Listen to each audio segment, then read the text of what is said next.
시청자 여러분 안녕하세요. 하태민 경제TV입니다. 하태민 종목 분석. 오늘은 347번째 시간으로요. 엔캠, 요즘 엔캠을 둘러싼 얘기들이 많아서 그 부분을 오늘 집중적으로 알려드리도록 하겠습니다. 내부 카페에서요. 하태민 남다른 주식 기술자의 길 들어오시면요. 제 카페 데일리부터 장중 속보 종목 리포트 업종 분석 전부 다 제가 쓰고 있으니까요. 들어와서 참고하시면 큰 도움 되시겠습니다. 오늘 시간은 이슈 분석 코너에 제가 만들었거든요. 이슈 분석, 엔캠을 둘러싼 이슈 점검했는데요. 자, 매일 아침 제가 8시 30분부터 10시까지 유튜브에서 개장 방송을 스트리밍하고 있으니까요. 여러분 시간 되시는 분들은 함께 하시면 좋겠고, 자, 바빠서 못 보시는 분들은 훨씬 많으십니다. 한 5배 많으신데요. 지나서도 꼭 보시면 도움 되시겠습니다. 그리고 제가 단톡방을 운영 중인데요. 주식사랑방 1기방과 2방.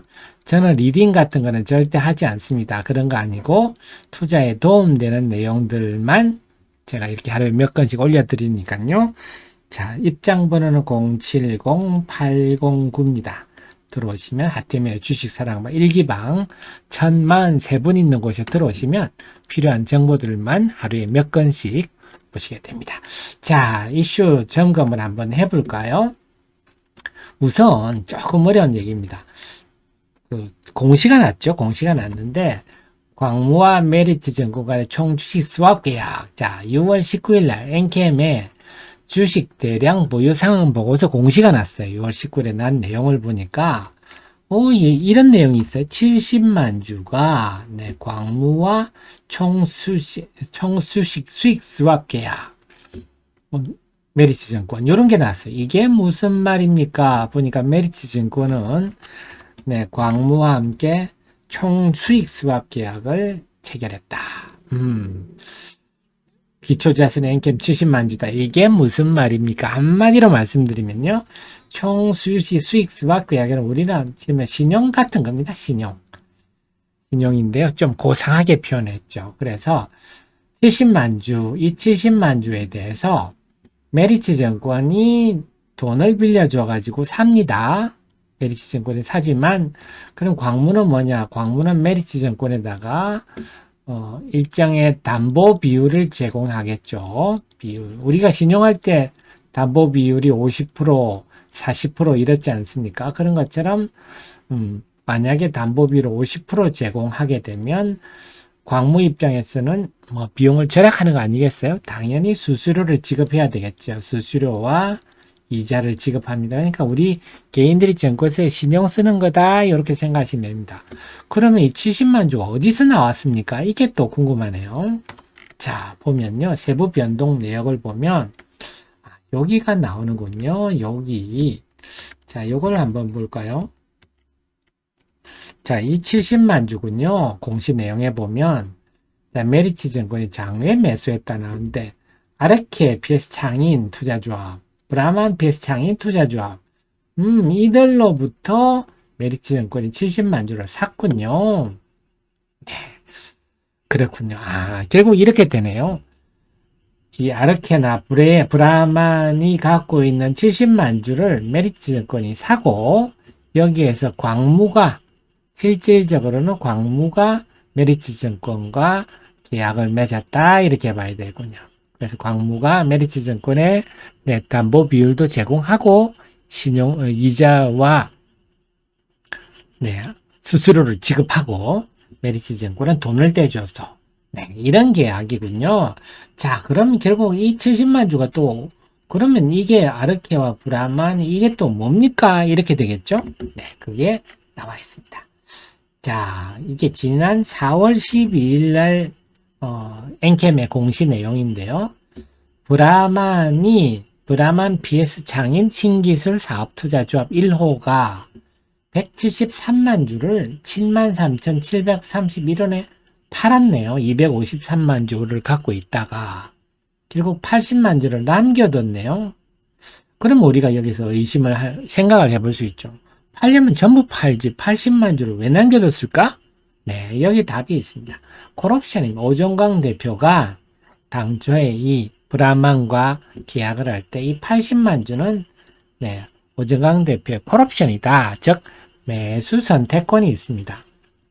그래서 오정강 대표가 지금 80만 주 내가 살게 하면 브라만이 오정강 대표한테 넘겨둬야 되는 거예요. 그래서 팔 때 80만 주는 남겨둔 겁니다. 그 다음에 이 브라만뿐만 아니라 브라만은 지금 5% 이상 주주라서 나왔지만요. 아르케도 40만 주를 남겨뒀어요. 결국 총 이 80만 주와 아르케 40만 주가 네, 남겨뒀어요. 120만 주를. 이게 이번에 처리가 됐다. 어떻게 처리가 됐냐. 이 120만 주가 이렇게 됐군요. 광무가 70만 주는 광무가 메리츠 증권과 해가지고 네, 수합 계약을 했네요. 그렇군요. 50만 주는요. 아직 뭐 공신한 건 공시지를 공신한 거 없지만 후문에 A사가 6개월간 소위 말 락업을 하고 가지고 갔다. 이런 후문이 있습니다. 결국 그러면 이게 해석을 제 결론을 말씀드리면요. 이런 일들이 벌어진 걸 아셨는데 한마디로 말하면 그동안 이 브라만과 아르케의 120만 주가요. 시장에 소위 이런 걸 우리가 오버행 이슈라 그러죠. 물량 부담. 이게 콜옵션이 해결이 안 되면 이 시장에 나오는 거 아니야? 이런 걱정이 있었는데 이번에 오정환 대표 콜옵션을 행사해서 네, 6개월에서 1년 정도 물량이 잠기게 됐다. 그러면서 결국 물량 부담이 해소됐다. 이렇게 볼 수 있고요. 그보다 더 중요한 건 뭐냐? 이 지금 콜옵션이라는 게 주식에 대한 콜옵션이잖아요. 자, 이렇기 때문에 주가가 올라가면 오정강 대표가 더 비싸게 사야 되죠. 네, 그렇습니다. 그러니까 오정강 대표 입장에서는 주가가 안 오르는 게 좋겠죠. 뭐 그게 인지상정 아니겠습니까? 그런데 이제 그게 해소가 돼 버렸으니까 이제는 오히려 올라가야 된다. 왜? 광무가 지금 70만 주를 했잖아요. 광무는 또 엔캠의 일종의 관계사 개념입니다. 70만 주를 가지고 있는데 만약에 주가가 떨어지면 네, 담보를 더 채운다든지 문제가 생기잖아요. 그런 문제가 생겨요. 그래서 올라야 오히려 주가가 올라야 할 상황이 조성. 이게 사실은 이 핵심입니다. 아, 그렇군요. 첫째는 물량 부담이 해소됐다. 네, 물량 부담이 해소됐다. 이게 지금 첫째고요. 두 번째는 이제는 주가가 올라가야 할 상황이 조성됐다. 이런 내용이군요. 자, 그리고 또 하나 최근에 캡캠이라고요. 전해액 부분에서 세계 2위입니다. 업체가 미국 오하이오 공장을 건설한다면서 일부 뜬금없는 인터넷 매체에서 보도가 났어요. 그래서 이걸 가지고 네, 시장에 어제부터 떠돌아다니는데 참 6월 14일 날 고션이 뭐 미국에 또 배터리 공장 짓느니 어쩌니 해가지고 양극재 공장 짓니 어쩌니 해서 제가 가짜 뉴스다 하면서 제가 자료가 있습니다. 분석해 드렸는데 이건 그보다 더 한심한 내용입니다. 뭐냐? 이 기사가요. 네. 아이런튼 트리뷴이란 언론에서 나온 거거든요. 이게 아이런튼 트리뷴이 어떠냐? 오하이오주의 로렌스 카운티 이에 있는 지역 언론입니다. 그래서 제가 이렇게 한번 예를 들어서 한번 정해봐. 울산의 남구의 신문, 울산 남구일보 이것도 좀 큰 것 같아요.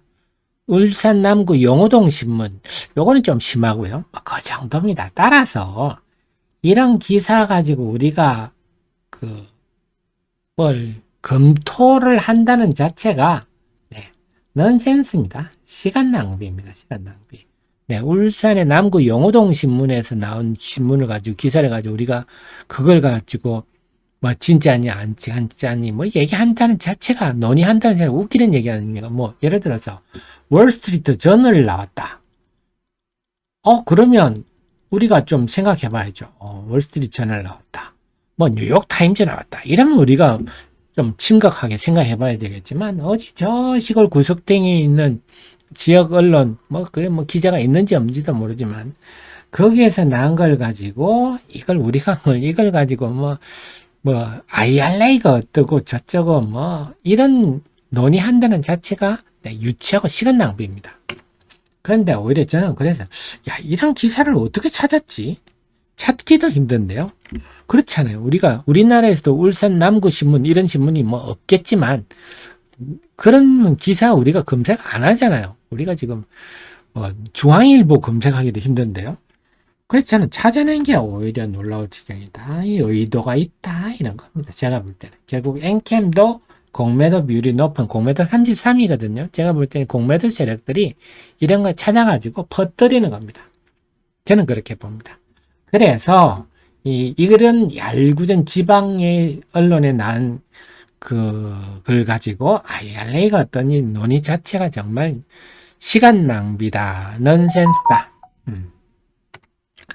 그 다음에 또 하나 잊지 마셔야 될 게 이제 전해 AGM 대미 수출이 급증하고 있다. 언제부터? 3월부터 전해기 수출이 급증하고 있습니다. 그래서 1, 2월에 비해서 지금 10배가 증가하고 있는데요. 그 내용도 보면 전해 수출액이 증가하고 있지만 가격도 오르고 있고 수출 물량도 늘고 있고, 즉 가격과 수출 물량이 다 증가하면서 아주 알맹이치 상승한다. 자, 이게 왜그 결국 생각해볼 3월 31일 날 IRA 세부 지침이 나왔잖아요. 그걸 전후해서 이런 변화가 있다. 뭔가 변화가 있구나. 그래서 엔케미 같은 게 주요 고객이 SK온인데요. 미국으로 2월부터 공급이 시작되면서 아마 3월부터 본격화되는 게 아니냐 추정해 볼 수 있겠고, 또 하나는 7월부터는 얼티엄 셀즈라고, 이것은 LG에너지 솔루션하고 GM이 합작한 미국의 배터리 셀 공장입니다. 이게 지금은 여기가 지금 캡캠을 쓰고 있어요. 캡캠 그 중국어를 쓰고 있는데 지금 보조금 받느라고 당장 2024년부터 바꿔야 되는데 7월부터 지금 엔캠 걸로 바꾼다, 이런 얘기가 나옵니다. 왜냐? 엔캠은 미국 조지아에 국내 기업으로 유일하게 전해액 공장이 있어요. 여기에서 공급을 해줄 수 않느냐 생각입니다. 당장 2024년부터 바꿔야 되지만 2024년 1월 1일부터는 너무 시급하잖아요. 그래서 7월부터 이미 얼티엄 셀즈도 바뀐다. 이미 기업들은요, IRA 세부 지침에 따라서 바뀌고 있다. 자, 그렇다면 이제 결론이잖아요. 지금 최근에 그런 얘기, 오버행 이슈, 모르는 사람들이 잘못해서 오버행 이슈, 그 다음에 전액 공장을 미국에 짓는다니 어쩌니 말 같지 않은 얘기를 하면서 주가가 떨어지고 있는데, 이것은 오히려 기회다 말씀드렸지만, 아마 전해액 부분은요, 전해액 리튬 부분은요, 앞으로 2차 전지에 최근 3년 동안은 우리가 양극재가 성장을 주도했다면, 앞으로는요, 전해액 부분이 고성장을 하면서 돋보일 부분이다. 근데 지금 엔캠의 시가총액이 1조 1000억 정도 되죠. 자, 지금 포스코 퓨처엠이 지금 시총 한 30조 됩니다. 에코프로 BM이 한 27조 되죠.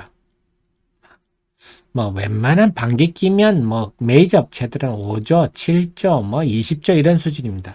그러면 전액의 대표 기업으로서 고성장이 예정돼 있는 엔케미 시총이 1조 1000억이면 매우 싸다, 이렇게 볼 수가 있겠고요. 그래서 좀 느긋하게 투자하는 성향이시라면 엔케미를 사고, 소위 말해서 좀 장기 보유하는 것도 괜찮으실 것 같고, 단기적으로도 지금 주가는 상당히 시총 1조 1000억이면 부담이 없다, 이렇게 판단이 됩니다. 저는 또 여러분들에게 도움될 내용을 가지고 다음 시간에 또 찾아뵙겠습니다. 고맙습니다.